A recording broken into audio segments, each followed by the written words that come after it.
Suatu hari Abu Nawas singgah di rumah kenalannya, seorang Yahudi. Di sana sedang berlangsung permainan musik. Banyak yang menonton sehingga suasananya meriah.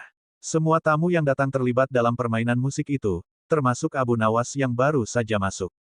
Ada yang main kecapi, ada demikian asdeknya permainan itu sampai menguras tenaga, karena makan waktu cukup lama. Dan ketika para tamu sudah pada kehausan, tuan rumah mengedarkan kopi kepada para hadirin. Masing-masing mendapat secangkir kopi. Ketika Abu Nawas hendak menghirup kopi itu, karena larut dalam kegembiraan. Hal itu tidak ia hiraukan, dan diangkatnya lagi cangkirnya, tapi lagi-lagi ia ditampar. Ternyata tamparan yang diterima Abu Nawas malam itu cukup banyak sampai acara selesai sekitar pukul 2 dini hari. Di jalan, baru terpikir oleh Abu Nawas. Jahat benar perangai Yahudi itu, main tampar aja. Minumnya seperti binatang, tidak bisa dibiarkan berlangsung di Baghdad. Tapi, apa dayaku hendak melarangnya? Ah, ada satu akal. Esok harinya Abu Nawas menghadap Khalifah Harun al-Rashid di istana. Tuanku, ternyata di negeri tuan ini ada suatu permainan yang belum pernah hamba kenal, sangat aneh. Di mana tempatnya? Tanya Baginda Khalifah. Di tepi hutan sana. Mari kita lihat, ajak Baginda. Baik, kata Abu Nawas. Nanti malam kita pergi berdua saja, dan tuanku memakai pakaian santri. Tapi ingat, kata Baginda, kamu jangan mempermainkan aku seperti dulu lagi. Setelah salat Isya, berangkatlah Baginda ke rumah Yahudi itu ditemani Abu Nawas. Ketika sampai di sana kebetulan si Yahudi sedang asyik bermain musik bersama teman-temannya, maka Baginda pun dipersilahkan duduk. Ketika diminta menari, Baginda menolak, sehingga ia dipaksa dan ditampar pipinya kiri kanan. Sampai di situ Baginda baru sadar, ia telah dipermainkan Abu Nawas. Tapi apa daya, ia tidak mampu melawan orang sebanyak itu. Maka menarilah Baginda sampai penuh membasahi badannya yang gemuk itu. Setelah itu barulah diedarkan kopi kepada semua tamu. Melihat hal itu Abu Nawas keluar dari ruangan dengan alasan akan kencing, padahal ia langsung pulang.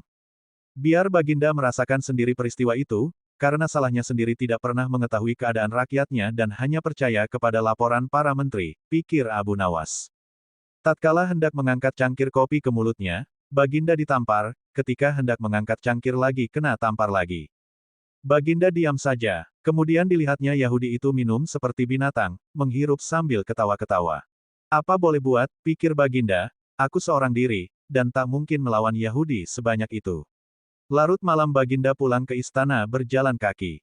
Ia merasa dipermainkan oleh Abu Nawas, dan dipermalukan di depan orang banyak.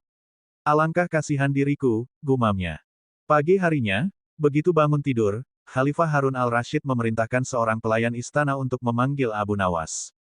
Hai Abu Nawas, baik sekali perbuatanmu malam tadi, terima kasih kamu masukkan aku ke rumah Yahudi itu dan kamu tinggal aku seorang diri, sementara aku dipermalukan seperti itu, kata Baginda.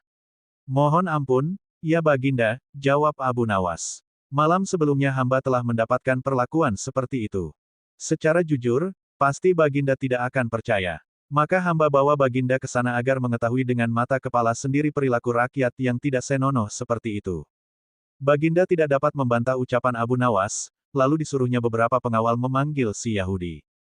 Hai Yahudi, apa sebab kamu menamparku tadi malam? Baginda bertanya dengan sengit. Dari mana kamu memperoleh cara minum seperti hewan? Ya tuanku Syah Alam, jawab si Yahudi. Sesungguhnya hamba tidak tahu akan duli Syah Alam, jika sekiranya hamba tahu, masa hamba berbuat seperti itu. Sebab itu hamba mohon ampun yang sebesar-besarnya. Sekarang terimalah pembalasanku, kata Baginda. Yahudi itu dimasukkan ke dalam penjara. Dan sejak itu diharamkan orang bermain serta minum seperti binatang. Mereka yang melanggar larangan itu akan dihukum berat. Dan Abu Nawas pun lolos lagi dari hukuman Baginda Harun al-Rashid.